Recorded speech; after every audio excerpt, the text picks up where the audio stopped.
Hey everyone, welcome to my biochemistry series, and in this episode we are talking about blotting, which is an experimental or observational method to measure various different cellular components, such as DNA, or proteins, or even RNA. And one way we do this is through blotting, and the northern blot is a measure of RNA, and one way to remember that is rise to the north.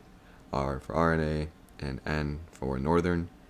Southern blotting is a measure of DNA, down for DNA.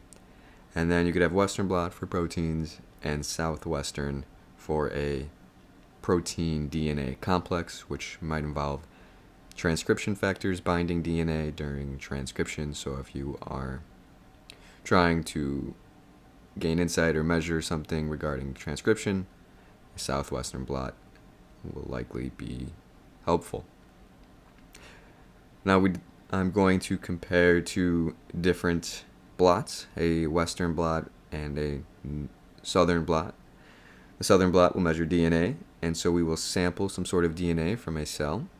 We will then add an enzyme and break up that DNA, probably a nuclease, and then inject it into a well.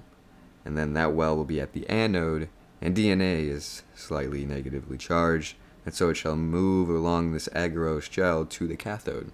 And the smaller the DNA strand, the further down the agarose gel it will move. And then we will transfer this to a membrane that has been soaked in a buffer. We'll remove any abnormalities that may disrupt or add noise to our measurements that we don't want. And so now we have a membrane with the DNA on it, and we will place it into a piece of hardware, a computer, that has software that is able to measure fluorescence. And the fluorescence will come from some sort of probe that we placed in the membrane.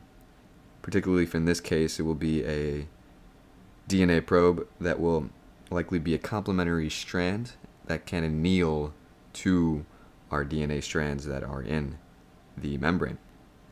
So those will fluoresce as the imaging software will measure that level of fluorescence, and the darker and the larger the band is on the final product, that will be a measure of how much of that DNA is present.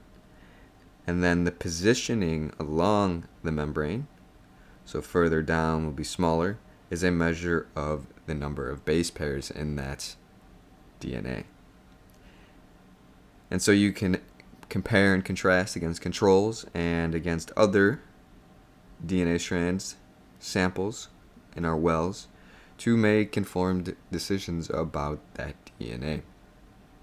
Similarly, for Western blots, we just replace DNA with proteins, and the gel electrophoresis will likely use either PAGE, which just is native conformation, or STS, which will reduce or break disulfide bonds between different subunits of a protein.